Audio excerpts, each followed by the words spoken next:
And my presentation is on Ingress. So Ingress is a location-based mobile video game like Pokemon Go. In fact, it was made 3 years before Pokemon Go was released by the same company that did Pokemon Go.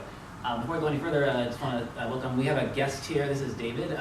He's a fellow Ingress player, as well as he works here on UMD as well. And I asked him to come here to possibly help answer some questions you guys have. So for those of you who didn't know, there are actually several GPS location-based hobbies and games, way too many to list, but these are sort of the 4 biggest, most influential, most well-known ones, I think. Some of you may have heard of this. This is geocaching, which was a hobby invented in 2000, which basically people take containers and hide them in various places around the world and post the coordinates online for others to go and find, and sometimes little prizes are put inside them, like treasure hunt. And then in 2008, Munzie came out with a similar idea, which basically it was sort of the same thing, except instead of finding containers, you were looking for little QR code stickers, which you would scan to then log that you found them. So you can sort of see a natural evolution of GPS hobby to app to video game, and of course Pokemon Go needs no explanation. So Ingress has a pretty complex backstory, but the basics of it is that a strange new substance has been detected in our world called exotic matter, or XM for short, which is coming into our world, seeping out of these power spots called portals that look like this in the game, at the hands of an extra-dimensional force we know very little about, called the Shapers. This is pretty much the only symbol we have indicated what they look like. But so this is the ingression of exotic matter into our world. And so in real life, the portals represent, it can be public art, historical plaques, restaurants. It's essentially any place of historic, cultural, or artistic significance, or a place with some local flavor may very well be a portal in the game. And if you play Pokemon Go, this sounds pretty familiar, right? Because it's sort of the same principle, but unlike Pokemon Go, in Ingress, the fact that these locations have the landmarks that they do is actually very much relevant to the storyline. The implication being that the high concentration of exotic matter coming out of the portals are what caused people to place these landmarks there in the first place. Because the thing about exotic matter is that it's been shown to have effects on human behavior, specifically in terms of creativity and inspiration. It's been shown to really give people sort of drives to make art and just make be creative and make all sorts of accomplishments like that. So when you first start the game, you're presented with a choice that you have to make between one of 2 factions. So they're either the Enlightened or the Resistance. And exotic matter to evolve mankind to a higher level, whereas the Resistance seek to battle the forces that are attempting to use exotic matter to enslave humanity. So to go into their ideologies a bit more deeply, the Enlightened basically think that the Shapers are a benevolent force and that they're a key to a brighter future for all of humanity. They think they're good guys and that they're helping us evolve, and that they always have been helping us. Whereas the Resistance believe that the Shapers may have ulterior motives, that they may have another alternative agenda, and that they may actually be, because exotic matter has properties of being able to alter your mind and thought process, they believe that they might be using it for mind control and may actually be the doom for all of humanity. So that's the choice you make, and then after that, the basic gameplay works like this. First, you get in range of a portal. To put it in perspective, this right here, this gray building, is the Benjamin building, and that's the Testudo Garden in front of it. So you get in range of a portal, and after that, you capture it by deploying 8 objects called resonators around it, which power it and turn it your faction's color. And then you do that 2 more times until you have 3 of them all captured and fully powered. And then once you've interacted with some of the portals in a certain way, you can get something called a key for one of the portals, which lets you throw a link to that portal with a key. And so you link the portal, and then you do that 2 more times to form a triangle called a control field, and the control field covers the entire inner area with your faction's color. So before we go any further, we're actually going to make a control field around the professor. So what's a place you'd like to hang out at, a public space that you like? Are you joining me? No, her.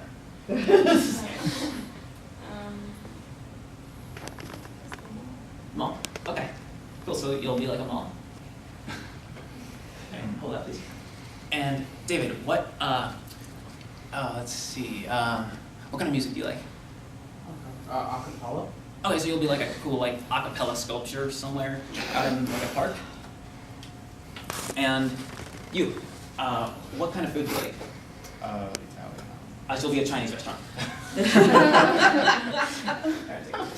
So pretty much you're gonna answer any answer to these questions, so that's what I have to say. And you take this one again, please. And you sort of imagine it like connecting.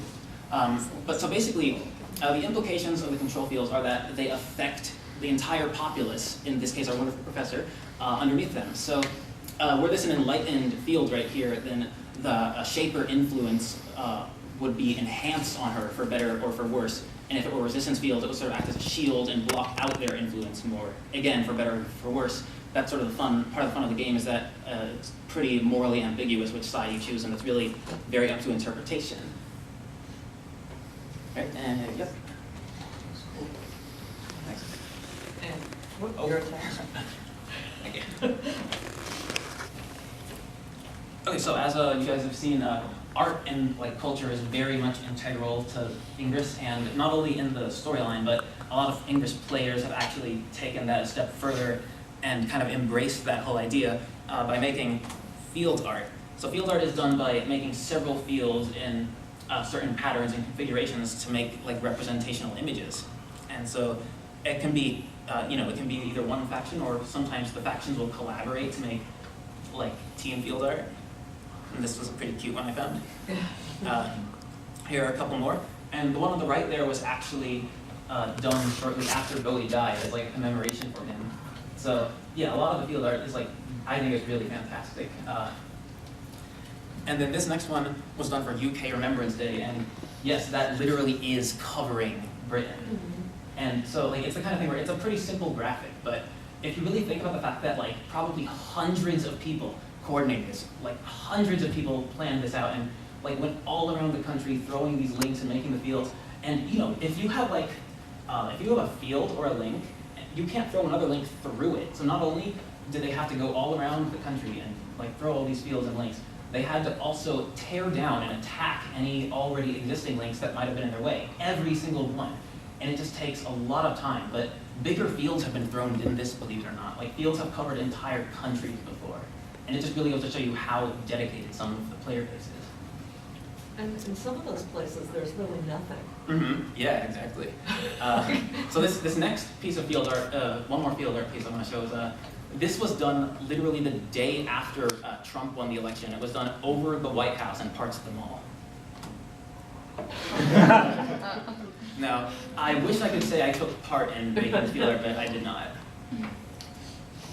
Okay, so one thing Ingress has like every year is a series of events where most of them involve like cooperative gameplay where the teams will work together in a span of like various cities. But this was a special event they did called 13 Magnus Reawakens. Specifically, this part of it was in Camp Navarro, which is like a campground in California. And this event basically entailed like a few hundred agents getting together and building like sculptures, artistic sculptures inspired by Ingress. And then the sculptures were then implemented into the game as portals temporarily. And they were actually implemented such that if you like, depending on the conditions of the portal in the game, each artistic portal in real life would actually change colors, or like things would change about it depending on how it was in the game. So it was this really cool like experimental thing, again, pursuing the artistic side of Ingress even more. And it also had like, so in 13 Magnus Reawakens had a series of other events. This was like the highlight one, but there were also others that were more your traditional like cooperative gameplay around the cities. There was one in Washington, D.C., which I was fortunate enough to attend. And yeah, so my point is that Ingress is really bringing a lot of communities together. Like millions of people play this game, and a lot of people are really dedicated to it, and brings a lot of communities together, and it's encouraging exploration, artwork, and discussion of culture, and like what makes us human.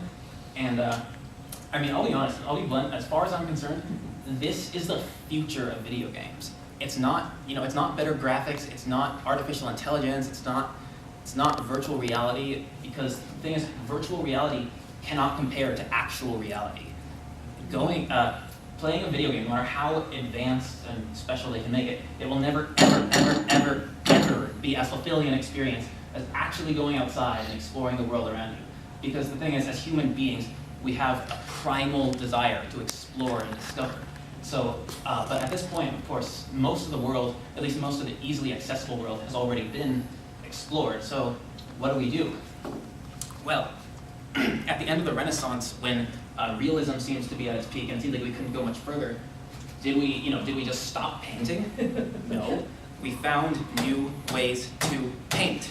And I personally believe that these GPS widgets and apps represent a new way for us to explore, a new way for us to rediscover ourselves. And through Ingress, we're rediscovering and exploring ourselves in an artistic means. And so this is just one more thing I wanted to share. So this was there was a bonus event after 13 Magnus Reawakens where these 13 objects called shards were randomly distributed in various places around the world. And shards don't appear in the game that often, so I really wanted to check one out because this one appeared in Washington, D.C. And so I was like, you know what, I'm gonna go see what it looks like on the scanner in the game. And so I went there it was in Alexandria by the time I got there, in Ford's Landing, which I'd never been to, by the way. But yeah, so I got there and I just saw 3 people who looked just like they were loitering there, who just had no business being there, and I was like, wonder, I wonder.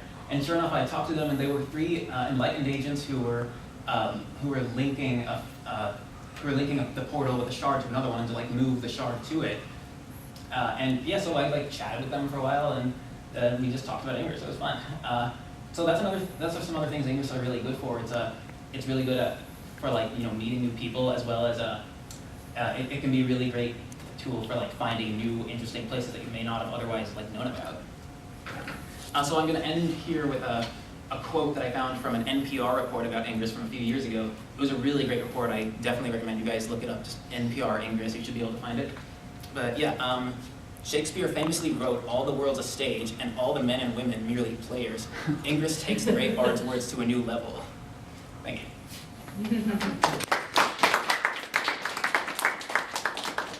So before we get to questions, if I've sold any of you on the idea of Ingress enough that you'd like to try it yourself, I actually have a sign-up sheet here where you can give me your email and I'll send you an invite through the app. Of course, you could always just download it yourself from the App Store. It is free, so you could always just do it yourself. But this is sort of serves as a reminder for you. And plus, if enough people sign up and through this link that I'll send them and level up a certain amount, I'll get an achievement. And yeah, so I also have some little 2 packs of glow sticks in both blue and green, and each of you can take one.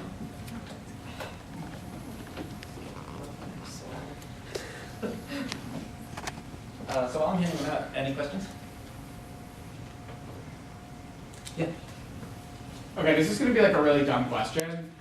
How do these apps that work geolocation based, how do they work with maps? Do they code their own map software? Do they use existing Google Maps? I don't know if that's a question. Yeah, I'm pretty sure, David, they use Google Maps, right?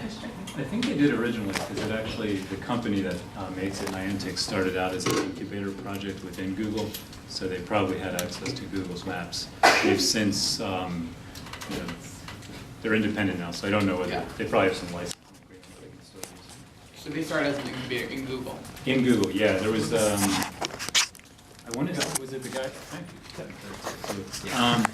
I want to say, maybe Bill knows, I think the guy who did Google Earth initially, they bought his company and then he wanted to work on this kind of stuff.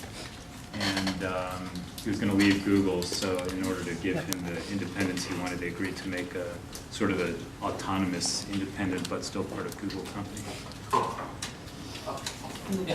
Surveys, maps, all of those. Yeah. Did you do that drawing of the moon stuff? Of the moon? No.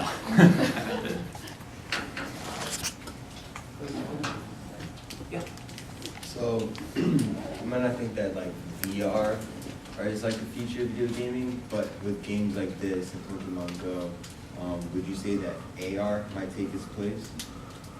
Augmented reality? Yeah. Absolutely, yeah. I think a lot of times I sort of use the terms augmented reality game and location-based game interchangeably, even though some AR games aren't necessarily tied with GPS stuff, but I do very much think that that's another frontier that's just waiting to be totally think this has great potential to like make some really cool like new games, as well as like maybe even just new apps for making art the way like this field art is done. Like, you know, maybe people could find like new ways to like draw using that technology. It seemed like Pokemon Go was like more of a fad. Like it's like a very, very hot burst, and then it seemed like it died quickly. What do you think is different about Ingress? Ingress definitely has a much more like cult following. I think a lot of people who love Ingress are much more dedicated to it than people were at Pokemon Go.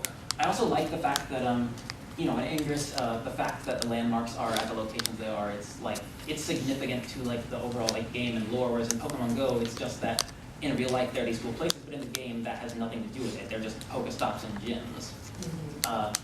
But yeah, so, and actually, fun fact, when Niantic made Pokemon Go, they basically copied and pasted like the data for the locations of the portals and just implemented it into Pokemon Go.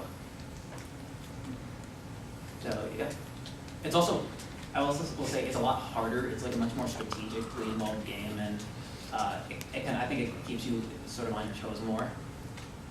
And I think that might be one of the reasons why it didn't get as popular, besides obviously it didn't have Pokemon. Yeah. So like with the field art, it seems like this game is very collaborative, even with like other players that aren't in your faction. Do you ever run into like faction wars? Well, sometimes, during like the events where you play collaboratively, you know, you're just battling head to head with other factions. It was really fun actually, like, because it's just like hundreds of people wearing either blue or green stuff, just walking around like roaming DC, and like you're just on your phone though, like, you know, battling in the game. Sometimes real life like drama does happen between factions where like, you know, some like nasty stuff will go down and like people start calling each other names or something. It's very discouraged though. It's like pretty condemned by both factions in the mainstream community. So it does happen, unfortunately, but thankfully it's pretty minimally occurring. What does like a battle look like? Okay, so I can go back a few slides actually show you. So, so if you were like battling, let's say like an enlightened player wanted to destroy that portal there, so they would so you have these weapons called XMPs, which basically emit like this sort of like sonic boom emanating from where you are, and it will do damage to the resonators. And so you just get them powered down enough, and it will eventually turn the portal white again, and then they can capture it for themselves. Right, go. I just want to add one thing. If people do decide to sign up, they should pick the blue team because we're vastly outnumbered on campus. It's true, we are crazy. outnumbered on campus right now. It's like maybe 5 to just us 2. I don't want to seem too biased, but I am very much an adamant resistance agent. But yeah, I mean, I do try to like understand the Enlightened. Like I'm pretty diplomatic with it, so I don't want to like strongly sway. Like I won't like hate you if you join the Enlightened. And I think I would even be willing to still help you a little bit if you join the Enlightened. But yeah, so. At first. At first, yeah. You're on your own once you get to a certain point. Yeah. Can I just leave the sign-up sheet there? Yes. Okay. I'm trying to be able to move the lecture.